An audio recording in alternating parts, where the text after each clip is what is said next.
السلام علیکم ورحمۃ اللہ وبرکاتہ۔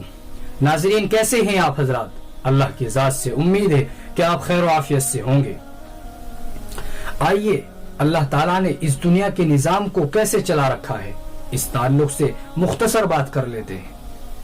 قرآن کریم میں اللہ تعالیٰ فرماتا ہے سورہ نساء میں آیت نمبر 136 میں کہ اے ایمان والو، اللہ تعالیٰ پر ایمان لے آؤ، اور کسی بھی شخص کے مسلمان ہونے کے لیے یہ فرض اور ضروری ہے کہ وہ اللہ تعالیٰ کو دل سے مانتا ہو کہ اللہ تعالیٰ ایک ہے اور اس پوری دنیا کے نظام کو چلانے والا صرف ایک اللہ ہے، اور اس دنیا میں جو کچھ ہو رہا ہے وہ سب اللہ تعالیٰ کی مرضی سے ہو رہا ہے، چاہے وہ ہمیں نظر آئے یا نہ آئے۔ اور کون کہتا ہے کہ خدا نظر نہیں آتا؟ نظریں اٹھا کر دیکھ لیجئے، جب کچھ نظر نہیں آتا ایک خدا نظر آتا ہے۔